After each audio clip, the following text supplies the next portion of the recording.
Hello everyone, and welcome to my Duel Today official news channel. I hope everyone is having a wonderful day. Before we begin, please hit the subscribe button and give this video a thumbs up. A twist in the Days of Our Lives that might drive Xander to kill again. Days of Our Lives rarely manages to take us entirely by surprise, but that's precisely what occurred on Friday's episode when Xander got a strange call right after having a sweet moment with Sarah. "I have someone who must be eliminated," was the only thing said by the masked voice on the other end of the call. Xander immediately went to the DeMera mansion and gave EJ a piece of his mind, but they didn't indicate who was going to be terminated or reveal their name. That must be who called him, he reasoned. Rather, he encountered Stefan, who dismissed his belief that EJ was once again acting dishonestly. However, Xander made it plain that he is not an assassin for hire and insisted that Stefan forward his message. Perhaps, but Xander still possesses a deadly instinct, as Stefan noted. Simply put, he's never been permitted to display it on air. Most of the time, when Xander was a villain, he would go missing for a bit before coming back after performing some horrible acts off-screen. Yes, he occasionally attempted to do things like burn Nicole and Eric alive in front of us, but he was never successful, so no big deal. Days of Our Lives is a daytime soap opera, so you're not really going to get to viciously murder anyone, Telfer clarified in a previous interview with Soaps.com. There's always the suggestion that you could take action. Or in my case, it's that I'm attempting to conceal or cover up something that I've already done. And when he kidnaps Susan and Bonnie, for example, the people of Salem consider the cover-up to be nearly as bad as the actual crime. Harris tried to tell Lucas that he was safe in his room above the Brady pub. Following Harris's departure, Lucas searched a chest of drawers for a cell phone, which he used to contact Chad, who consented to meet with Lucas. After a little while, Lucas and Everett met in the room with Chad. Lucas revealed that Clyde was pursuing him and that he worked as a confidential informant for the Salem Police Department. After Harris had checked on a wounded suspect who had been taken into custody following a drug bust, he ran into Marlena at the hospital. Marlena gave Harris an opportunity to air his grievances in her office after he revealed his dissatisfaction with uncovering Salem's drug trafficking organization. Harris concurred and mentioned that it would be beneficial to speak with Marlena once more. Harris admitted to Marlena in her office that he still felt something for Ava. Harris restated his need to remain committed to his efforts to eradicate drug trafficking in Salem. Marlena promised Harris that she would always be there for conversation as Harris got up to go. After Harris departed, Marlena appeared perplexed. Afterwards, Harris became enraged upon witnessing Lucas having a meeting with Chad and Everett. Chad and Everett had to wait, Harris insisted, before running any stories regarding the drug cartel. He also claimed that the police were getting ready for a big bust. If Chad and Everett agreed to hold the story, Harris would give them an exclusive report of the narcotics bust. Chad nodded and shook hands with Harris. Chad and Everett were standing in Horton Town Square a few moments later.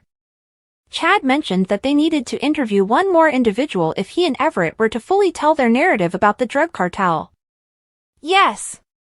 Chad nodded and Everett spoke, Clyde Weston. Steamy music played as Eric and Sloane made out on the bed in their apartment.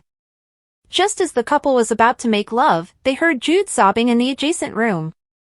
Jude's cries became sharp wails, and although Sloane wanted to let him cry, Eric got up to tend to his kid. After putting a pillow over her head, Sloane collapsed into the bed. Jude stopped crying with the help of Eric. Just as he and Sloane were getting back into their relationship, there was a loud knock on the door. Sloane begged Eric not to open the door as Leo yelled out. Eric pulled open the door. Leo babbled about how much he loved the glitzy pictures Eric had taken of him a few days before. When Leo mentioned that Jude shared Eric's eyes and nose, he started to make fun of Sloane.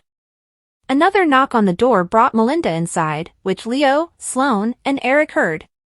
Leo kept making fun of Sloane.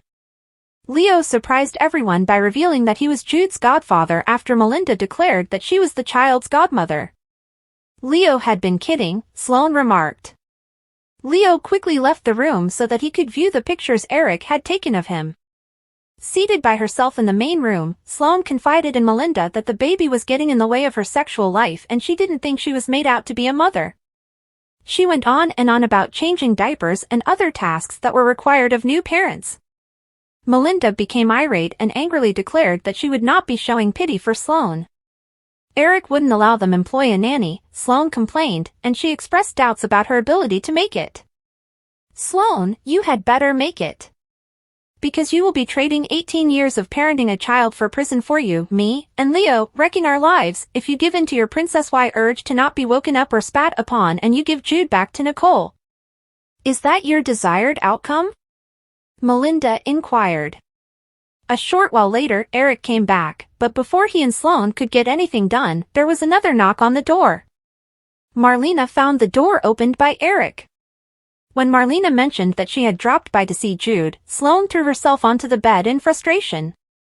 While Brady assisted Teresa in resolving a work-related issue, Alex brooded at the Titan office. Brady received a thank you from Teresa. Alex walked away. Brady and Teresa gushed to each other about how nice Tate was as a child, and they remembered how they had gotten a letter from him earlier in the day. Maggie saw Alex getting coffee in Horton Town Square and asked if she may speak with him. Maggie claimed that because Teresa was a worried mother and a relapsed addict, Alex wasn't prepared to manage a relationship with her. According to Maggie, Alex needed to end his relationship with Teresa. "I've changed," Alex insisted, adding that he was no longer a player. Alex expressed that witnessing Teresa experience a relapse had devastated him. Maggie gave in and suggested Alex attend an addiction support group. Titan came up in conversation. When he boasted that Maggie would never be permitted to return to Titan while he was in control, Alex smugly shut her down. Alex smirked conceitedly and turned to go. Maggie called a member of Titan's board of trustees a little while later. She said she will be in touch with them shortly and thanked them for listening to her. Maggie was greeted by Brady with a hearty embrace. Maggie revealed that Holly was making progress in Italy, according to a letter Nicole had written to her. Brady said that he was having trouble dealing with everything that had transpired between Tate and Teresa when asked how he was doing. Brady claimed that Titan was a better business with Maggie on board and that he quickly discovered that Maggie wished to return.